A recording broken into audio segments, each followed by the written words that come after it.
with me? Meant to be. Meant to be. Why isn't it meat? You know? Mint. It's not like a little peppermint, but it's meat. Meant to be. Meant to be is the series we are in week 2 out of 3. And meant to be tonight, we are talking about dating on purpose means you know who you're looking for. So when you're dating on purpose, you know who you're looking for. We talked about there's the purposeful list and there's the fun list. And so just for kicks and giggles, we're acting like they have to be separate. They don't. But dating on purpose, when you put it in the purposeful list, dating on purpose means you know who you're looking for. You know what kind of person you're looking to date and eventually marry. Okay? Dating on purpose means you know who you're looking for. We're going to watch another one of those interviews from Harry, when Harry met Sally. The best movie ever. I don't know about that. All right. Want to unmute that mug? All right, let's do this thing. Born in the same hospital. 1921. 7 days apart. In the same hospital. We both grew up We one both block lived away in from each tenements. other on the Lower East Side. On Delancey Street. My family moved to the Bronx We when I lived on was Fordham 10. Road. Hers moved when she was I lived on 11. 183rd Street. For 6 years, she worked on the I worked 15th for a floor very as a prominent nurse, where I had to practice on the 14th floor, the very same building. Never met. Never met. Can you imagine that? You know where we met? In an elevator. I was visiting In the family. Ambassador Hotel in Chicago. He was on the Illinois. 3rd floor. I was on the 12th. I rode up 9 extra floors just to keep talking to her. 9 extra floors. Well, he was a head counselor at the boys' camp, and I was a head counselor at the girls' camp. And they had a social one night, and he walked across the room. I thought he was coming to talk to my friend Maxine, because people were always crossing rooms to talk to Maxine. But he was coming to talk to me. And he said, I'm Ben Small of the Coney Island Smalls. at that moment I knew the way you know about a good melon. Thank you.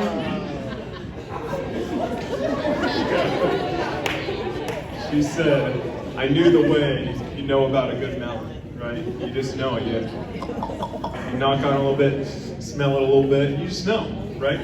You just know. I love the way these couples seem to have just known. They just knew. They knew they were right for each other. That kind of thing doesn't happen very often, though. I don't know how many of you know of someone that has a Know of someone that has a love at first sight story. Anyone know anyone? Yeah, it's pretty rare. Kim knows someone. It's pretty rare though, right? Most people figuring out if the person that they're interested in and the person that they're going to marry, figuring out who that person is sometimes a long and heart-wrenching process. Okay? Last week we started this 3-week series talking about dating and relationships, and we said that the first step, we need to start by loving God well, because staying close to Jesus makes every relationship better. Staying close to Jesus makes every relationship better. Today, I don't want to talk about how to date, but I want to talk about who you date.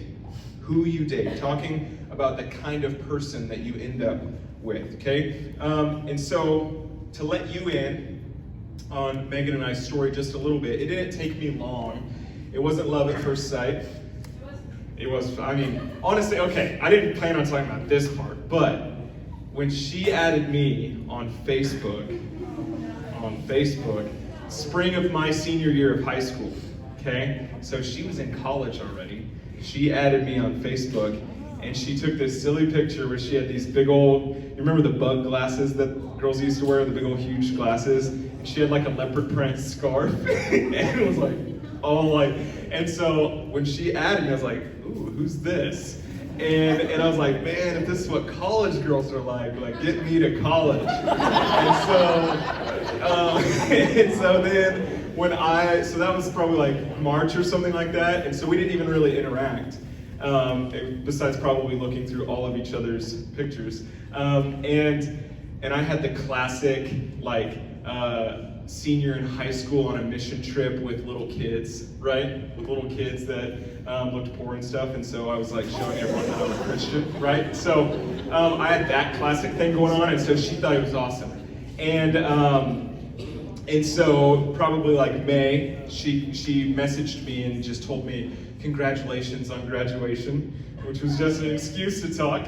And then I told her happy birthday that summer. And then anyways, we met like orientation week again, but we didn't really start dating until later in the school year. But it didn't take me long to figure out that Megan was the type of woman that I wanted to marry. I loved how she carried herself with confidence and joy. She didn't need my attention. She didn't need my affirmation or my respect. And I really respected that. She carried herself in a sense where she was going somewhere, whether I was going there or not. And I was welcome to kind of jog alongside her as she was on her way somewhere. I'm not talking like actually literally, I mean maybe kind of, but I'm talking like she was going somewhere in her life. And I was welcome to come alongside her, but it wasn't like she was just waiting around for her MRS degree at college, right? She wasn't waiting to just get Mrs. tagged onto her name. Like, she was going somewhere. She had a vision for her life, and she had purpose. And so I knew early on that those were really high standards, that she had high standards, and I couldn't be a loser if I was interested. Like, I had to step up and be a man and be someone worth her dating, okay? And so finding the perfect person is no easy task. But it's made extra complicated by the fact that the world around us is sending so many different messages about who that perfect person is. Can I get an amen? Amen. Right? They're sending so many different messages. And so sometimes it's hard to tell dreams from reality, right? Oh, I almost got it. Sometimes it's hard to tell dreams from reality. So here's what I want to do. I want to take a couple minutes and I want to talk through, I'm going to write up here on the board, I want to talk through what is the perfect boyfriend or girlfriend from the world's point of view. Okay? And so, what do you think? What's the perfect boyfriend or girlfriend? A few minutes later. So, what do you think of that list? It's crazy. Can any one person be all of these things? Yeah, yes. It is me. It says middle school boy in the back. It is me. I am all of these things. Yes. All right. So, here's the point. Here's the point. The point is, here is the point. Here's the point. Quit pointing me out. It's a little subjective, meaning it's going to be like it depends on the person. And the bar is pretty high to be all things to all people. It's pretty high to be the full package to everybody. Okay? The Bible has a little bit to say about the type of person that you're going to be, because you can be funny, but you can also have a really jacked up soul, right? You can have money and be a not very good person, right? You can be a gamer. Well, I don't know if I've ever heard of an actual good gamer, like a person who's a gamer and a good person, but you can be a gamer. Hey, I'm a gamer. Hey, I'm a gamer. So, the Bible, you know I'm messing with you. You know the Bible has some things to say about the type of person that we should be and the type of person that we should be looking for. Okay? The type of person that we should be looking for. But there's one specific passage that I want to drill into tonight. You should have a Bible near you. Go to 2 Corinthians chapter 6. 2 Corinthians chapter 6. And when you get there, hit me up with what page? 966. 966. Sword drills, y'all. Because Leviathan's got them sword drills down. 2 Corinthians chapter 6 on page 966, verse 14, it says this. It says this. Don't team up with those who are unbelievers? How can righteousness be a partner with wickedness? How can light live with darkness? What harmony can there be between Christ and the devil? Woo! How can a believer be a partner with an unbeliever? These are some intense, harsh words from Paul, the author of this book. If you are a Jesus follower, here's what he's trying to say. If you are a Jesus follower, Paul says not to team up with, in the big picture life sense, not to team up with someone who doesn't follow Jesus like you. If following Jesus is the number one priority in your life, it won't be for long if you start dating someone who that's not true for them. Does that make sense? Yeah. You might not agree, you might agree, but if that's the case, it won't be your number one priority for very long if you start dating someone who's not a follower of Jesus. Maybe that seems harsh, but the Apostle Paul, the author of this passage, isn't suggesting that you judge or ignore or feel superior to someone who doesn't believe. He's just saying not to team up with, not to partner with, not to tie yourself in an intimate way to this person. And this is never more relevant or important than when we're talking about dating. Dating is already difficult and complicated. Even when you both share the same values, it's difficult. But when you aren't on the same page with what your values are, it is nearly impossible. You know, if you're thinking right now about a certain really cute guy or a really cute girl who doesn't know Jesus, you might be thinking, well, but like if we start dating, like, you know, like I can help them get to know Jesus, like they can come to church with me and stuff. Like, you know, I've heard it, right? That hardly ever works. I guarantee someone in the room can be like, well, I know that so-and-so did that and it worked for them. That's like the exception to the rule. Most of those end in like a fiery crash of like awfulness and like brokenheartedness, okay? But if you're considering it, here are a few things for you to think through. Number one, right there, bang. If they started coming to church with you, how could you be sure that their interest in God was authentic, right? There we go, boom. Number two, if you date and then break up, what do you think might happen to their faith afterwards? Because it could be built on you a little bit. Number three, if your motive is, and this is the kicker, if your motive is to truly introduce them to Jesus, why couldn't you do that as a friend? Ouch. Okay, so I understand the temptation, but I also know it's messy. And if we can just agree tonight that the goal of dating, even if we can just agree for the sake of the conversation, if we can agree that the goal of dating is to lead towards marriage, is that really something you want to risk? If the goal of dating is to end in marriage, do you really want to risk a marriage where you're not on the same page with who you want to be, what you want your life to be about, where you want your life to go? Marrying someone who isn't on board with what you say is the most important thing in your life is a pretty lame marriage, okay? Every dating relationship, there it is, will end one of two ways. This is kind of crazy when you think about it. In marriage or in a breakup. So we got to learn to do both of those well, right? Every single person you date, you will either break up with them or you will marry them. It's really simple, right? And so I'm going to talk tonight just assuming that the point of dating is to lead to marriage, to see if that's a person that you can or cannot marry. Some might disagree. That's okay. You can argue about it in your small groups later. But my underlying assumption for the next few minutes will be that the purpose of dating is to lead to marriage. So the point of 2 Corinthians 6 is don't date people who don't love and follow Jesus. It's really black and white. It's really clear. Why would the Bible give us that instruction? Why would the Bible give us that instruction? What do you think? Whether you like it or not, why do you think the Bible tells us as Christ followers to not become relationally tied with someone who isn't a follower of Jesus? I want you to talk about it. Take a minute. We're going to take a minute and talk about it with your neighbors with your group you were with earlier. Why do you think the Bible gives us this instruction? Ready, set. A few minutes. What do you think? Why is the Bible so clear about this?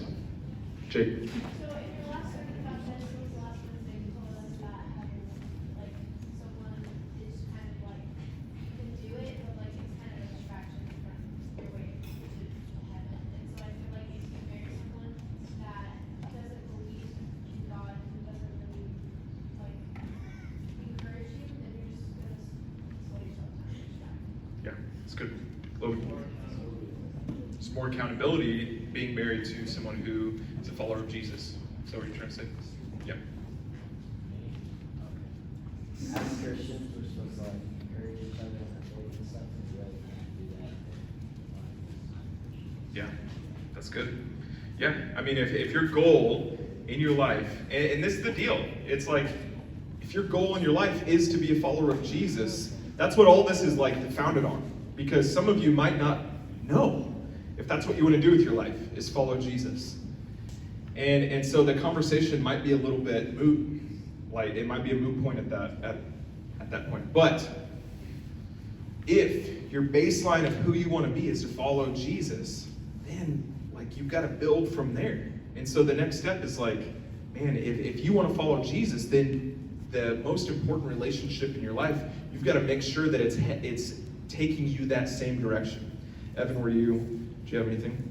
I was gonna say, like, I think it's gonna be good to bring them to God, but as easy as like it be to bring them to God, it's just as easy for them to bring them down. Yeah, that's good. So, it reminds me, there's a TikToker named Alex Dion Wilson. He's awesome. You should follow him. He's got like almost 1 million followers now, and he only does like 15-second sermons. That's how he started, was like these little 10-second sermons. It was really fun. But he's awesome. And him and I have like DM'd back and forth, and he's a really cool dude. But he has an analogy where he talks about it is so much easier, if you throw a rope down, it's so much easier for someone to pull you off of something than it is for you to pull them up onto something. Does that make sense? So if you're on a big ledge, it's going to take a lot of work to get there. But if you pull someone, you can pull them down really easy, right? Just like that. That's the noise that will happen when you start dating. Then you will fall and not follow Jesus anymore, okay? You'll know right after that noise that that's when you're done, okay? So, Proverbs 1, 5 through 7. Go there with me, okay? Proverbs 1, 5 through 7 says this. I'm just going to read it off here because we just got like 30 seconds left. So, let the wise listen to these proverbs and become even wiser. Let those with understanding receive guidance by exploring the meaning in these proverbs and parables, the words of the wise and the riddles. Fear of the Lord is the foundation of true knowledge, but fools despise wisdom and discipline. When it comes to our dating relationships, we absolutely must continue to grow in wisdom.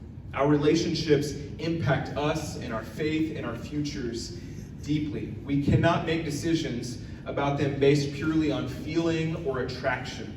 We must use wisdom and discernment from God. When it comes to your dating life, you can show wisdom and discernment by thinking carefully, not only about who you date, but how you date.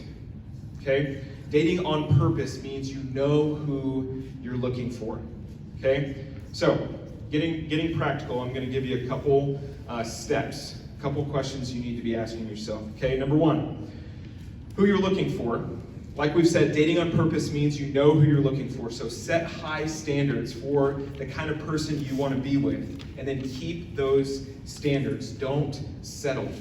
Okay? You cannot change a person. If they're a loser when you start dating them, they're going to keep being a loser. Okay? God can grow someone, and that's what he's in the business of doing, but that's not your job. Okay? Make sure they're awesome from the get-go. Okay? Don't settle.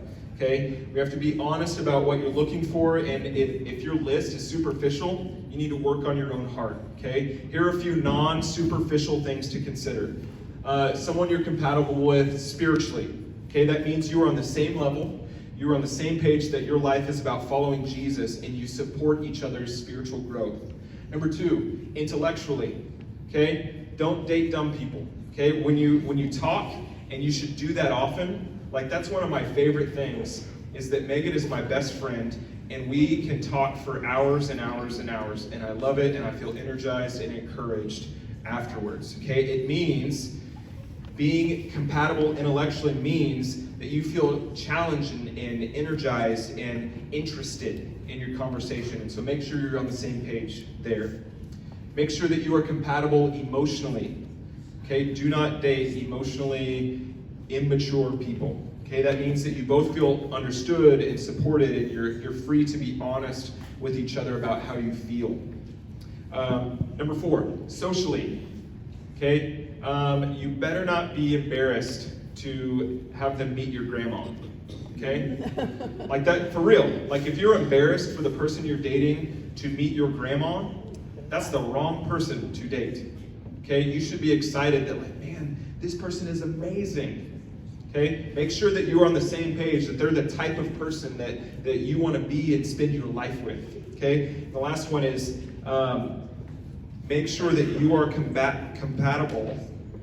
Make sure that you are compatible physically. Okay, and what I mean by this, that's not like you're the same height or something, but that means you have the same vision for what your dating relationship looks like physically. That means that you set healthy boundaries and you learn to express affection in ways that don't compromise those boundaries, that honor each other and honor Jesus, okay? So, application, encouragement. I would take some time in the next few weeks, like straight up actually put it on the calendar, okay? Some time away by yourself to reflect on what kind of person you're looking for, okay? Chris Clausen, who many of you know, she, when she was in high school, I think, or maybe college, she was dating one person, and one other person was interested in her, and her dad had her write down a list of the qualities that she was looking for, and then grade each guy in those things, multiply them by a certain thing, and like it came out to like, and so they actually got a grade, and so she chose the other guy and married him, and he was an amazing guy.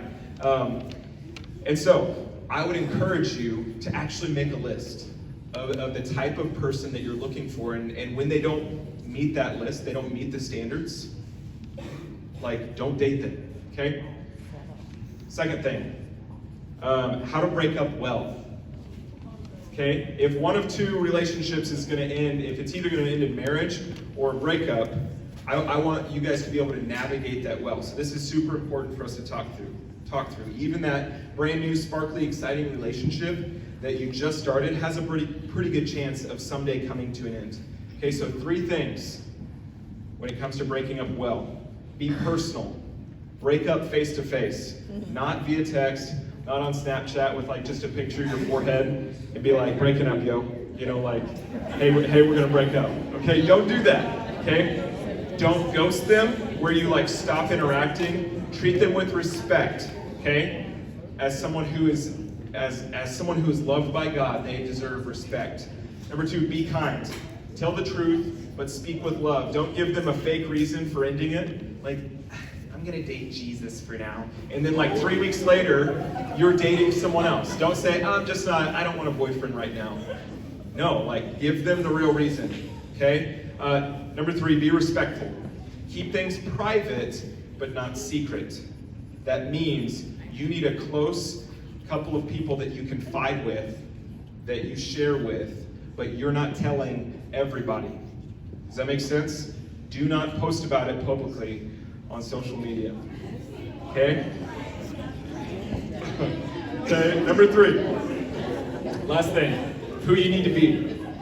All of this is founded on who are you, okay?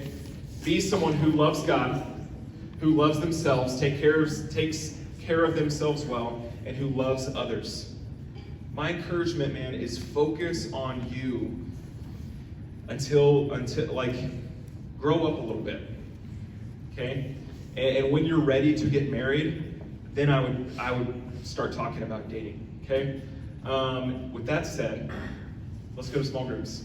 It is 8:01. Love you guys. Peace. I'm gonna head out.